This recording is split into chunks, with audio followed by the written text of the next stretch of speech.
Seja muito bem-vindo, muito bem-vinda ao seu programa de entrevistas, o Entre Nós do Saquarema da Informação.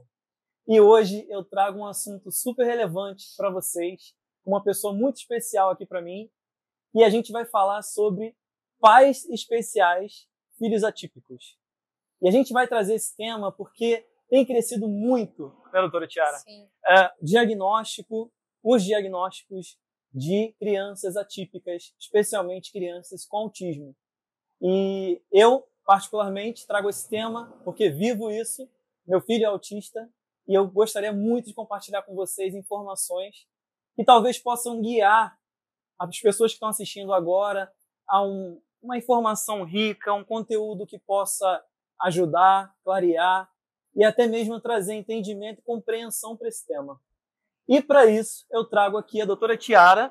Muito obrigado, doutora Tiara. Obrigada a você pelo convite. Que é neuropediatra do meu filho, e nos ajuda com um tratamento muito importante para ele, que é autista. E eu vou pedir, doutora Tiara, por favor, fala um pouquinho do seu trabalho, fala um pouquinho também do que é esse trabalho, para as pessoas que não sabem muito bem como é que funciona isso. Certo. Bom, como o Lorival falou aqui, eu sou médica, né? Sou neuropediatra, e hoje eu atendo no município de Araruama, um consultório que eu tenho lá. Inclusive o filho dele, como ele falou, é meu paciente. E eu estou nessa trajetória aí desde 2016, que foi quando eu me formei. E aí passei por uma residência de pediatria, seguido de neuropediatria, e fiz um mestrado com tese em autismo, né? Então, assim, é uma vivência que eu tenho muito na minha prática clínica, né? Crianças especiais e principalmente crianças dentro do espectro do autismo. Com certeza, muito bom. E o seu trabalho é muito importante, sabe, para a gente, né? Especialmente aqui para o meu filho, é muito importante. Eu acredito que para muitas famílias também, seu trabalho é essencial. Doutora, muito obrigado, viu? Obrigada. E, doutora, existe, assim, toda uma problemática quando a gente fala de um laudo, quando a gente fala de um conhecimento real sobre isso, principalmente sobre o autismo, porque existem muitos estereótipos, tem muita desinformação sobre isso também. Sim. E falta de entendimento e compreensão por pessoas que não sabem, nunca passaram, não tiveram na família uma criança autista ou uma criança com qualquer dificuldade. Então, doutora, o que acontece? Existe muita falta de informação sobre isso, né? Sim. E é tão importante as pessoas entenderem, compreenderem isso. E nós mesmos, na minha família, eu, minha esposa e eu, nós passamos por esse momento, né? Primeiro, para o recebimento do laudo. O fechamento do laudo do meu filho foi uma bomba, claro, né? Porque ninguém espera por isso, ninguém quer isso, ninguém conta com isso, né? Então, assim, inicialmente tem aquele momento de luto, de negação, né? Como muitos pais negam isso, né? A minha família mesmo houve uma certa negação. Não, ele não parece autista, mas o autismo não parece, não tem aparência, né? Diferente de outras questões, né? Não existe um estereótipo, Exato, né, para criança que tem o autismo. A gente costuma passar por isso na prática clínica também, né? Assim que a gente fala sobre o diagnóstico, é muito comum que as famílias passem por esse luto e por essa negação. E é esperado também, né? Os pais, eles têm aquela percepção do filho idealizado, do filho perfeito. E aí, quando a gente chega com um diagnóstico, né? Aquela criança tem algum transtorno do neurodesenvolvimento, no caso o autismo, igual a gente está falando. Isso muitas das vezes chega e não bate bem, né? Não. E é preciso ter esse processo, é preciso passar por esse luto e então entender e compreender o que significa aquele diagnóstico, né? Eu costumo dizer que o diagnóstico ele é o início e não o fim de uma jornada, né? É verdade. Então, assim, o que eu posso falar sobre isso? Os pais, as famílias, eles também precisam desse cuidado, né? Desse olhar não de julgamento, tem que aceitar. Não, é necessário passar por essa fase para que depois venha a aceitação. E se mesmo assim tiver dificuldade, o autocuidado desses pais é muito importante, né? Porque é o que a gente conversa, né? O pai e a mãe, ele precisa estar bem para a criança estar bem. Sim. Se aquela rotina, se aquela família toda não está em harmonia, não tem tratamento que a gente propõe a fazer para aquela criança que vai ser um sucesso. Então, assim, é muito importante o contexto família, rede de apoio, igual você comentou, né? Dos outros familiares. Sim. E aí, puxando um pouquinho o gancho do que você falou, na minha própria família eu tive essa dificuldade, Sim, né? sim. Ainda hoje existem muitos estigmas, tabus, mitos em relação a esse tema, né? E aí, acho que até aqui é um bom canal para a gente falar sobre isso, porque informar é uma forma de conscientizar. Com certeza. E esses estereótipos, embora a gente tenha aumentado muito o número de crianças dentro do espectro, eles ainda são muito vivos, né? A gente ouve isso, mas ele é normal, ele não tem autismo, né? Exatamente. E não é assim, né? É. Não é porque a criança fala, então ele não é autista, né? Exato. Ou tem uma negligência do nível 1 suporte, que são os autistas leves, né? De achar que eles não têm nada, e aí existe até um capacitismo sobre isso. Verdade. Ou então achar que todos eles, quando a gente fala em autismo, remete logo a aquela criança que não fala, é agressiva, que não pode ser incluída. Exato. Então, assim, ainda existem muitos mitos que a gente Sim. precisa trabalhar na sociedade. Ainda é muito tabu isso. Muito. Embora pareça, né, cresceu muito, a informação cresceu muito, igual você mesmo comentou, mas ainda existe muita desinformação, né? Existe. E aí cabe a gente, né, profissional de saúde, pais, e acho que a escola também tem um papel fundamental nisso, a educação, de trazer isso para a sociedade e conscientizar de uma forma mais positiva, né? Sim, exatamente. Como eu falei no início, até na própria família existiu essa negação e uma desinformação também, né? Porque as pessoas falam assim, mas ele é doente. Não, meu filho não é doente. O autismo não é uma doença, Exato. É uma diferença. Exato. Entende? Então, eu acho assim que as pessoas precisam se informar mais, compreender mais, estarem mais abertas ao entendimento do que é. E se você não conhecer, então procure conhecer, Exatamente. Mas não dissemine uma informação equivocada. Ou né? Não julgue também. Exato. Não julgue. É porque eu ouvi muito isso na minha família. E até assim, como a gente no começo, né, que a gente começou falando aqui, no começo do laudo que você recebe aquela informação, seu filho é autista ou qualquer outra dificuldade, entra aquela negação, não, eu não quero isso, porque eu, né? Porque a primeira coisa que você pergunta para si mesmo é, por que eu? Por que aconteceu comigo isso? Né? Por que não aconteceu com o vizinho? O vizinho tem um filho típico, né? Ou seja, entre aspas, normal. E por que o meu é atípico? Entende? E todas essas perguntas, elas vêm na sua mente e muitas pessoas não sabem lidar com isso. Sim, adoecem, né? Adoecem. Eu vejo isso muito no consultório também. E por vezes eu tenho que intervir na família, além de intervir na criança, né? E eu converso com a mãe, olha, é o momento de você procurar tratamento, né? Você também precisa. E quando a gente fala isso, não é uma fragilidade daquela mãe, nem uma fraqueza, né? É apenas um reconhecimento de que naquela fase ela também está precisando de auxílio. Sim. E como que essas famílias que recebem agora um laudo, que tem essa informação agora, não, tem um filho atípico, como elas podem trabalhar isso? Sim, existem várias esferas, né, que a gente fala. Eu acho que primeiro é esse luto, precisa passar por ele, e aí depois também se movimentar na busca, né? Na busca da causa, conhecer outras famílias atípicas. Eu acho que isso funciona também como uma rede, porque quando a gente procura o profissional da saúde, muitas das vezes não tem aquela linguagem tão simples que a família inicialmente precisa, né? Então, uma rede de apoio de pais, né? Buscar conscientizar e informar e se informar também, essa troca ela é muito fundamental. Mas a gente também precisa de ter ali o profissional capacitado que está ali por trás para te dizer, olha, isso é mito, isso é real, né, para te orientar, te dar um caminho, né, que é uma jornada mesmo. É uma jornada. E aí a gente trabalha também direcionando, né, olha, não, por aí não, isso daí é uma desinformação, é uma fake news, que hoje a gente também vê muito isso, né?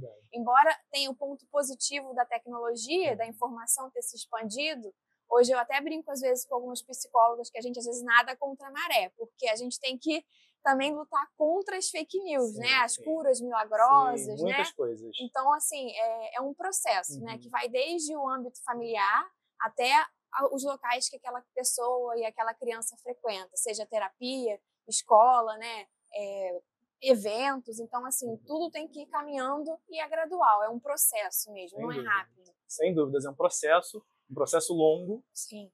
E, assim, eu, por exemplo, o meu filho, quando nós tivemos, né, o diagnóstico, a minha esposa, a primeira coisa que ela entrou numa depressão.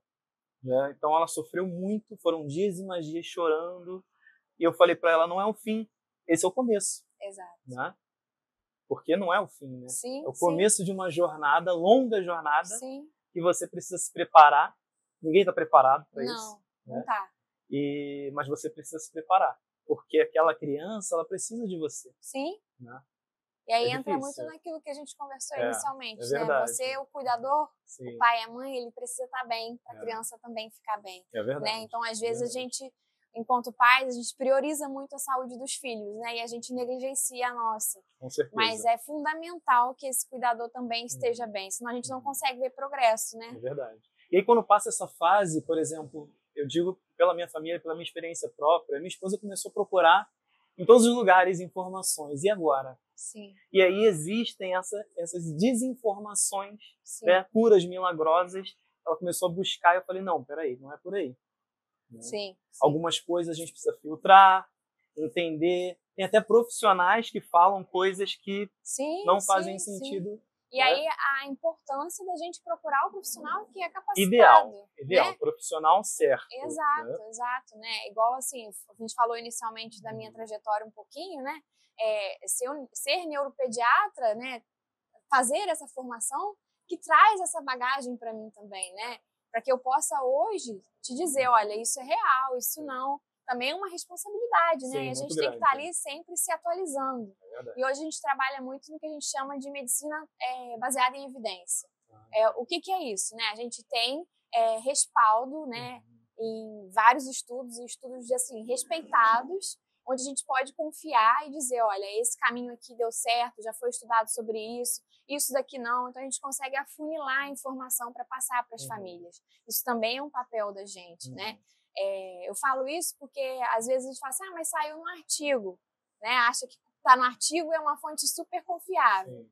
Eu não sei se vocês vão se lembrar, mas há uns anos atrás saiu um artigo dizendo que vacina podia causar autismo. Exatamente. Então, assim, não é todo artigo que a gente pode confiar, não é todo profissional. Então, assim, essa busca, antes da informação, você tem que procurar de onde está saindo aquela informação e se você pode se alimentar dela. E buscar outras informações, outros meios, outras fontes também. Sim. Porque, às vezes, você também se fixa numa fonte, talvez até num profissional, e não procura saber expandir outras, um pouco mais, né? Exatamente. Ou fica só nas mídias sociais. Ou só nas mídias sociais. Muitas das vezes pior traz ainda, ali uma desinformação também. Então a gente tem que usar a tecnologia a nosso favor. É isso. Porque hoje em dia é uma luta, né? Verdade. E como você vê o progresso disso ao longo do tempo? Porque há não muito tempo atrás existia ainda existe muito mito, mas era muito mais forte isso, né? Por exemplo, antigamente quando era criança, então se tinha uma criança atípica, as pessoas falavam assim, fulano é maluquinho, né? E eles doidinho, sociedade, era exatamente, sofria bullying e tudo mais. Fulano é maluquinho, doidinho, não é maluquinho, doidinho, né? Não existe isso. Sim. Ele tem uma condição, né? Exatamente. Aquela pessoa tem uma condição cognitiva diferente. Exato. Né? Só que não existia essa compreensão antigamente. Não muito tempo atrás. Sim, né? Estamos falando de um passado recente, né? Bem recente. Né? Tudo bem que eu tô com uma certa idade, mas não é assim muito não, doutora. Sim. Eu acho que a gente vem evoluindo. Eu não posso nem dizer que evoluiu, porque ainda tem muita coisa... Tá em processo Exato. Mas se a gente fizer essa comparação, sim, a sociedade hoje ela é um pouco mais consciente do que antes. Mas ainda tem muita coisa que a gente precisa lapidar. Exatamente.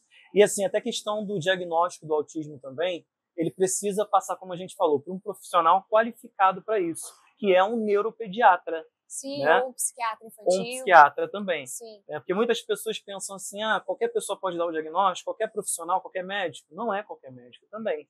Né? Nem qualquer outro profissional. Por exemplo, o meu filho, digamos que o primeiro diagnóstico dele, que não foi um diagnóstico fechado, obviamente, mais comportamental, né, mais de holístico, né, vamos dizer assim, foi de uma fonoaudióloga, que viu a condição dele e nos alertou sobre a possibilidade de um autismo, entende? Eu até mesmo no começo, que entra a negação, eu falei, não, mas ela é fonoaudióloga, ela não Sim. pode dizer isso. Sim. E realmente não pode dar esse diagnóstico, né? Não, os profissionais de outras áreas, né, não médicos, eles podem fazer as hipóteses, né, conversar com a família, até com o médico, mas assim, fechar o diagnóstico ainda é um ato médico, né, então tem que ser o profissional médico mesmo especialista, que faz. Um neuropediatra. Idealmente sim, ou um né, psiquiatra. para que a gente não tenha também aí excesso de diagnóstico, né, então Exatamente. Idealmente sim, eu aconselho que seja pelo especialista. Muito bom. E doutora, assim, quais os maiores desafios que hoje enfrentam os pais de uma criança atípica e também as crianças atípicas? Eu vou falar a minha visão enquanto médica, né? Mas eu acho que você também vai poder falar um pouco dos desafios. Posso falar de experiência própria também. Exato, mas assim, o que eu vejo hoje de desafio, igual a gente falou um pouco sobre o diagnóstico, né? E quando vem esse laudo, essa primeira fase já é um desafio, então existe um desafio emocional e depois existe um desafio para você conseguir manter e fazer as terapias, né?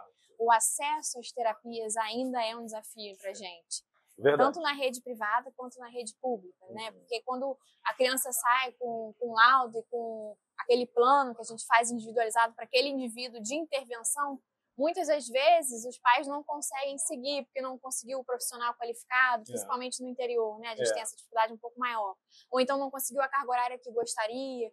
Então, é mais um desafio, né? Então, a gente tem um desafio na descoberta, a gente tem um desafio no tratamento e depois a gente tem um desafio na inclusão daquela criança, tanto na sociedade quanto na escola. Também, quando a gente fala de inclusão na parte escolar, é um novo desafio. Então, assim, eu vejo como diversos, não posso te dizer um desafio só. E pesa para cada família de acordo com o sintoma ou a clínica daquela criança. Tem porque, por exemplo, meu filho, quando fechou o diagnóstico dele, no laudo, a neuropediatra que fez o diagnóstico, tem uma neuropediatra muito conhecida no Brasil, até fora do Brasil, ela colocou que ele precisaria, por exemplo, de 3 consultas com um pediatra, 3 com uma fonoaudióloga, 3 na semana. Sim, né? Sim, uma uma carga horária maior.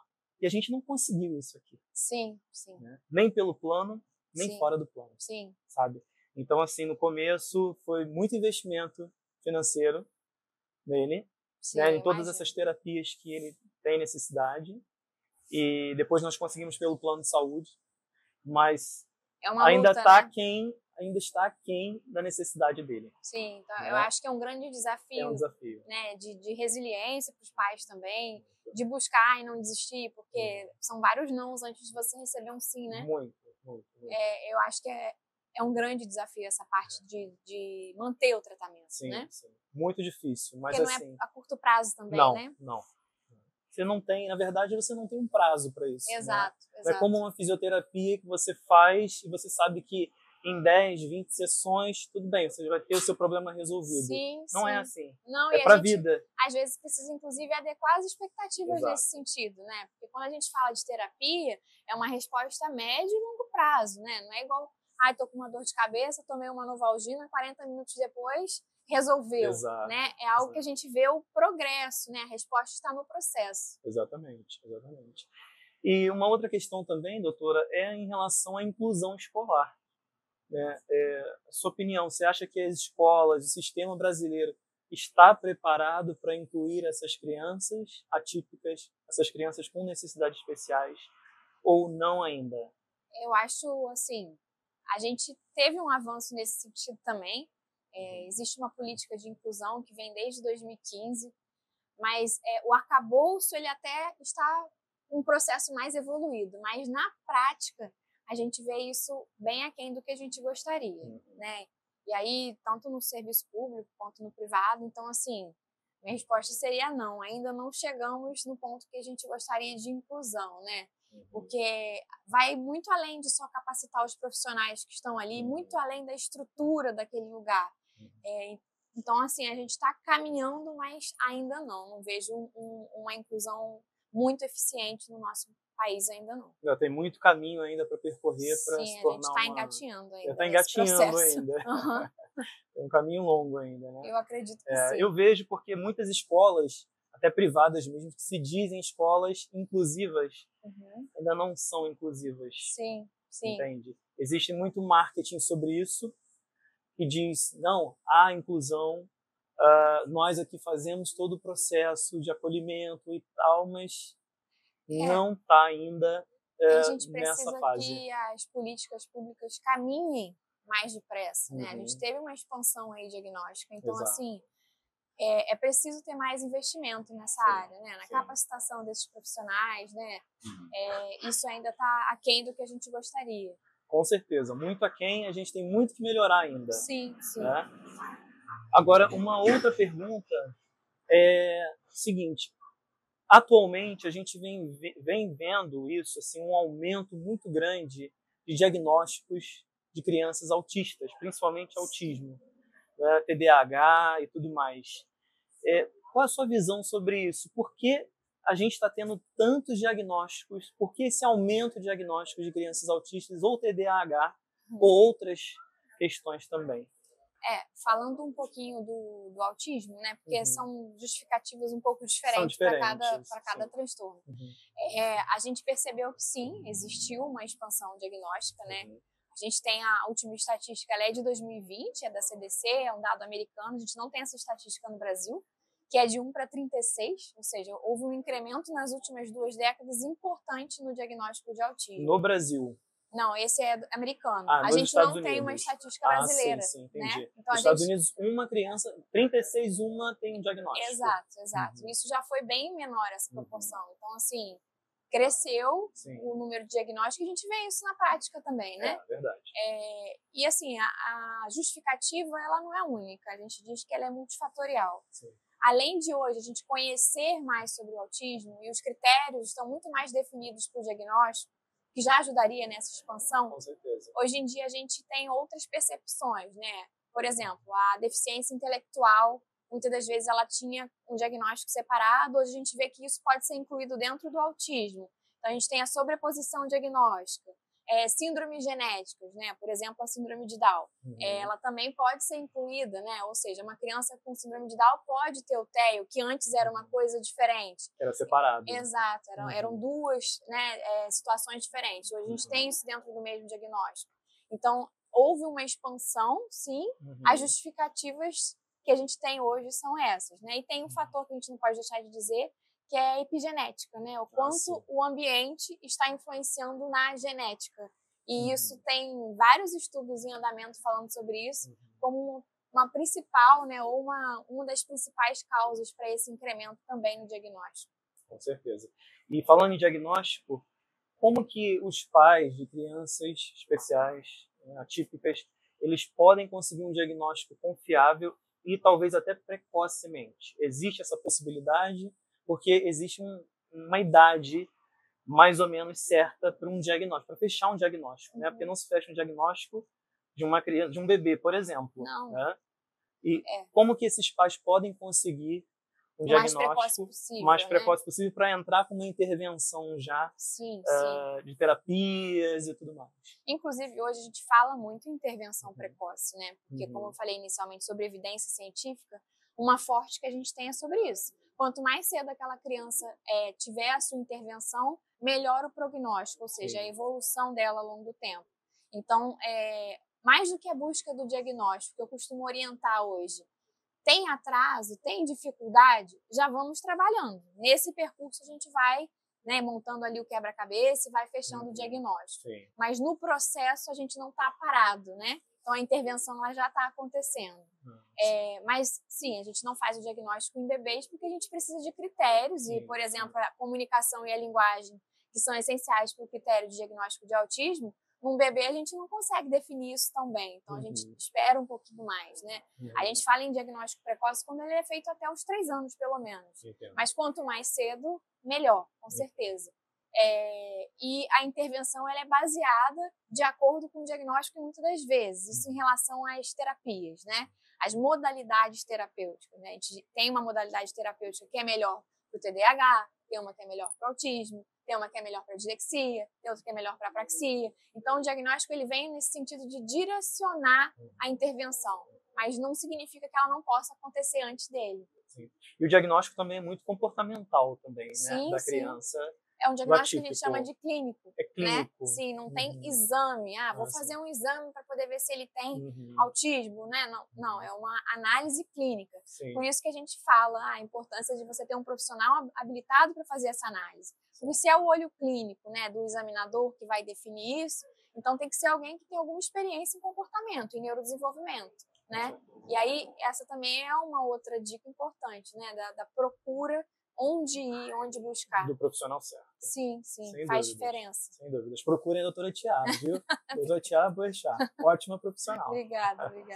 Doutora, aproveitando também para falar do ambiente familiar e a importância que tem isso também no tratamento, né? No auxílio ao tratamento de uma criança atípica.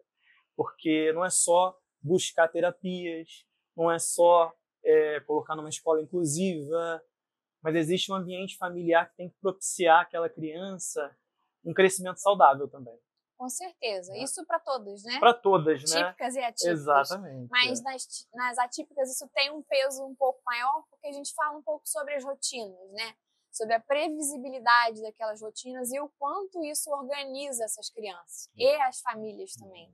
Então, assim, quando a gente fala em terapia e fala que a terapia é multimodal, que ela tem que acontecer em vários ambientes, a gente não está falando só da terapia que aquela criança vai para a clínica, fica ali aquele tempo e vai embora. Né? Isso é num contínuo. Enquanto ela está na escola, enquanto ela está em casa, com certeza. Então, assim, esse ambiente tem que ser o mais harmônico possível, né? E o estímulo é contínuo, né? Ele é contínuo. Você disse, não é só na terapia, não é só na fonoaudióloga, não é só na terapia ocupacional, não. Mas também na escola, em casa. Em todos os ambientes que aquela criança frequenta, Exato, né? Por isso que muitas das vezes a gente vê lá no laudo, 20 horas de terapia. Não é 20 horas com o terapeuta lá, mas é 20 horas nos ambientes que aquela criança está frequentando, né? Então, isso também tem que ser levado em consideração.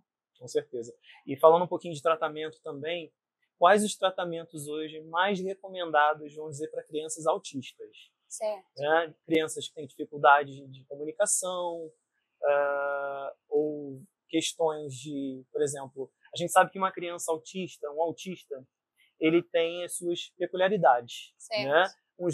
Tem problemas com barulho, com toque, né? Tem aquela rotina que não pode ser quebrada, não pode ser mudada. Né? Quais os tratamentos mais recomendados para uma criança autista hoje? É o que eu falo, né? Não existe uma receita de bolo. A gente direciona o tratamento de acordo com o sintoma daquela criança. Você colocou um ponto aí importante sobre barulhos, né? Que seria uma distorção sensorial, né? É muito comum as crianças que estão dentro do espectro terem uma distorção sensorial. O que seria isso, né? Uma dificuldade com determinados ruídos, barulho, ou sensibilidade ao toque, textura de roupa, aquela criança que às vezes ainda anda na ponta do pé. Então, essa criança, ela merece o quê? Uma terapia ocupacional para trabalhar a integração sensorial. E aí, dentro da terapia ocupacional, a gente costuma indicar a de Aires, que é a que tem a melhor resposta para aquele tipo de alteração. Então, as terapias, elas são direcionadas de acordo com o sintoma e a clínica daquela criança. Porque quando a gente fala em espectro, o nome já diz, né? O grupo é super heterogêneo. Então, assim, tem crianças que têm mais sintomas na fala, outros mais no comportamento, e aí a gente vai guiar o plano individualizado daquela criança de intervenção de acordo com a clínica, com o sintoma que ela tem, né? E isso serve também para a parte de medicação. Quando a gente pensa em medicação, a gente está pensando também em tratar o sintoma e não a causa. Exato. Até existe muito estereótipo em relação a isso, né? Porque quando você fala numa pessoa autista, muitas pessoas que desconhecem isso falam, mas essa pessoa é um gênio, vai ser um gênio. E nem sempre é assim, né? Claro que muitos se destacam, até porque muitos têm um hiperfoco em uma área. Exatamente. E eles acabam se destacando muito naquela área. Nós temos aí o Elon Musk, por exemplo, é um bilionário sul-africano, que vive nos Estados Unidos, e ele é um gênio, literalmente. Mas existem vários aspectos, né? Exato. Vários níveis até. Então já é um estereótipo isso, né? Porque eu já ouvi isso também. Quando meu filho teve o diagnóstico, amigos, não, mas ele vai ser um gênio. Sim. Não tenho certeza disso. Do mesmo jeito que a gente tem aqueles estereótipos negativos, a gente também tem às vezes supervalorização, né? Ai, ele é autista, então ele tem um QI acima da média. Uma super expectativa. Exato. E não é bem assim, né? Existe as crianças que estão dentro do espectro que têm um alto funcionamento e às vezes um QI realmente acima da média, mas não é a maioria. O que às vezes se destaca mais são os hiperfocos, igual você falou. E aí ele se aprofunda naquele tema, né? Por exemplo, tem um paciente que ele sabe tudo do fundo do mar. Coisas que, assim, a gente nem imagina. Ele se aprofunda naquilo ali e tem total conhecimento daquilo ali, muito para além da idade, da faixa etária dele. Dão aula sobre aquilo. Exato, mas em compensação tem dificuldades com a atividade básica de vida, ainda não desfraudou. Então, assim, a gente tem que ver o todo, né? Não só um domínio e trazer aquilo como uma super inteligência, né? Então é mais um estereótipo que a gente também tem. É verdade, é verdade. E falando de terapias ainda, por exemplo, a terapia ABA, é uma terapia comportamental de análise. Como que essa é uma terapia essencial, é muito importante, ou a gente tem outras alternativas também? Dentro do grupo da medicina baseada em evidências, né? A terapia ABA é uma forte terapia indicada no TEA, né? Que é a análise aplicada do comportamento, a sigla vem do inglês, mas é isso. E a gente vê muita resposta, né? E o que a gente tem de informação é que sim, é uma boa indicação, tanto para a terapia relacionada à psicoterapia, quanto à própria fonoaudiologia, mas a gente tem outras terapias também, né? O TCC, por exemplo, a terapia cognitivo-comportamental, funciona muito bem. O Denver é um ótimo modelo de intervenção. A gente tem outras possibilidades, né? O ForTime, mas isso tudo é direcionado, né? Igual a gente falou no início. Ele é autista, o outro é autista, então o tratamento é igual. Não. Depende do sintoma de cada criança. Então, assim, a gente tem outras alternativas? Sim.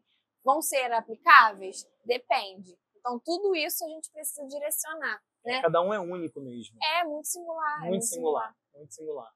O meu filho, por exemplo, a gente ainda não descobriu ainda um hiperfoco dele, mas, por exemplo, uma coisa que a gente já percebeu que ele gosta muito de inglês. Sim. Né? Por que será, né, gente?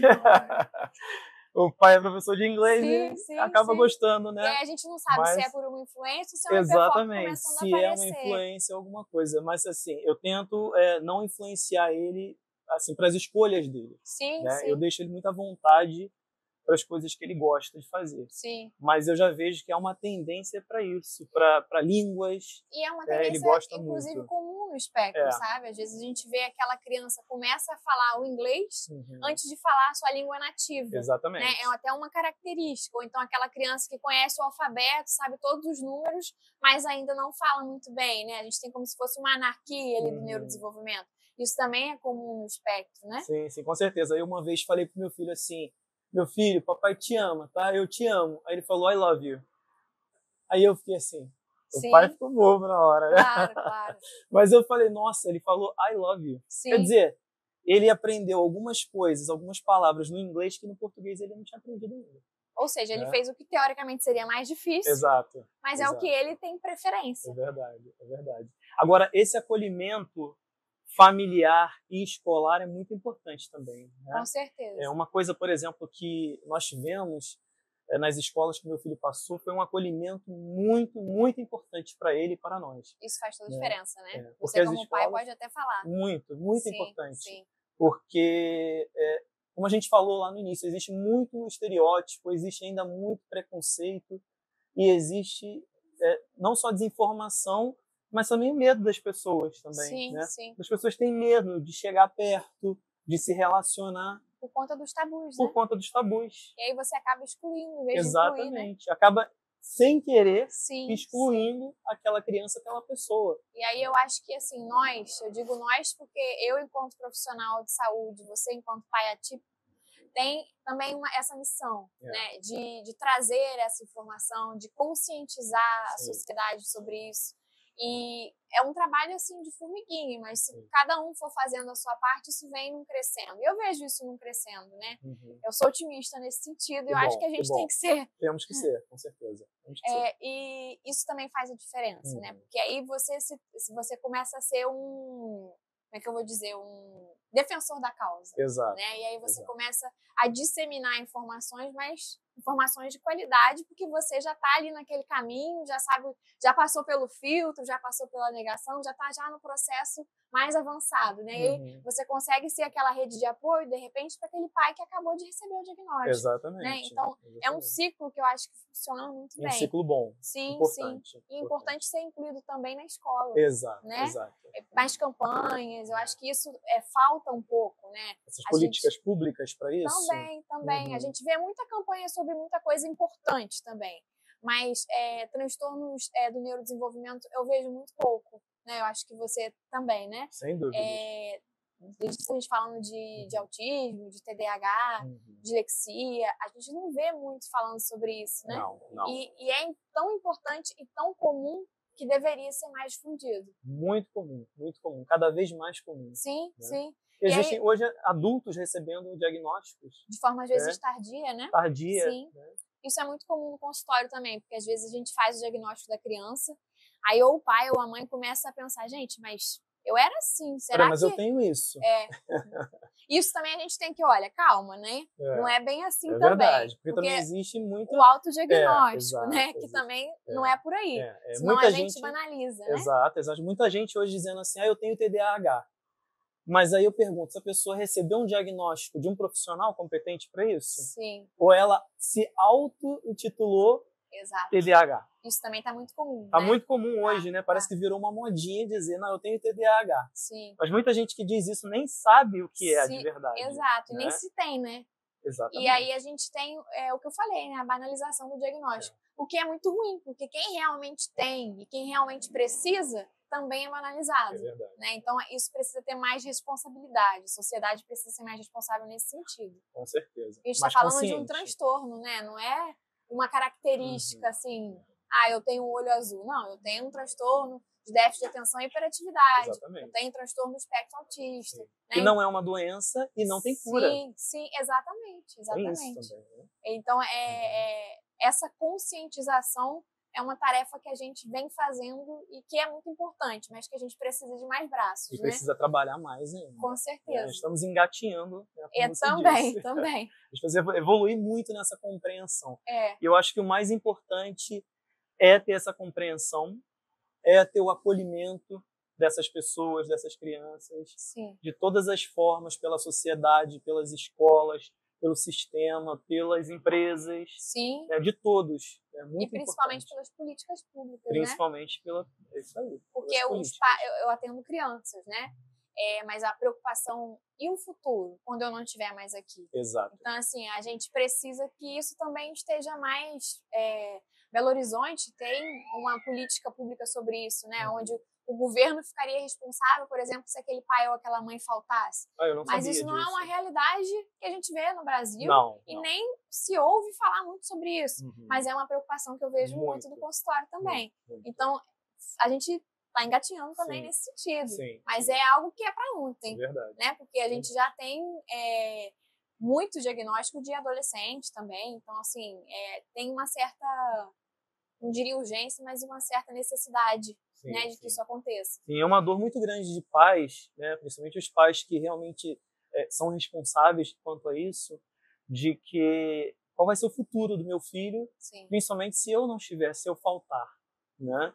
Em todos os sentidos, financeiro, emocional, tudo. E vocês não têm essa segurança. A gente ainda, não tem essa segurança, nem essa certeza. Né? Por exemplo, sim. na pandemia foi uma situação muito difícil, né? Principalmente para mim, para minha família, porque eu fiquei pensando, e se eu pegasse Covid, se eu morresse, o que aconteceria com meu filho? Sim. Como seria? Quem ia cuidar dele? Sim. Né? Eu tenho minha esposa, mas a gente não sabe também, sim, né? Sim.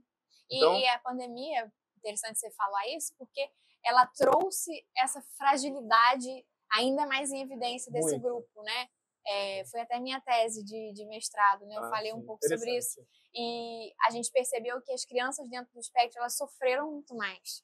Primeiro porque tem a questão das rotinas, que foram rompidas abruptamente. Exatamente. Segundo que a educação inclusiva, ela já é difícil na prática. Você imagina num EAD, numa educação à distância. Então também não aconteceu. A ida às terapias também não aconteceu. As rotinas previsíveis acabaram. Então a gente percebeu que houve uma piora clínica principalmente relacionada à alimentação e a distúrbios do sono. Sim. Então, foi uma população que sofreu muito. E aí, mais uma vez, mostrando a vulnerabilidade e a necessidade de que elas sejam mais vistas e que mais políticas públicas sejam direcionadas a elas. Para esse público. Sim, sim. Exatamente. Tem que ter vontade política para isso também, né? Tem que ter. Com certeza. Que às vezes foge um pouco não só das nossas mãos também, né? Porque a família quer muito também. Sim. Tem muitas famílias, nós podemos ver isso, né? Muitas famílias que não têm condição nenhuma de levar o filho, nem de levar o filho a uma terapia, entende? E sofreram muito com isso. Sim. Então eu acho que tem que ter um olhar político muito grande para esse lado. Sim. Para a criança, para a pessoa atípica e para a família da pessoa atípica também. Sim. Ainda mais com essa expansão que a gente tem visto que está acontecendo do diagnóstico, né? Então, isso precisa acontecer. E qual a sua visão de futuro para isso? Assim, eu digo em geral, né? Nós temos uma tendência de melhora significativa. O que você vê para o futuro aí?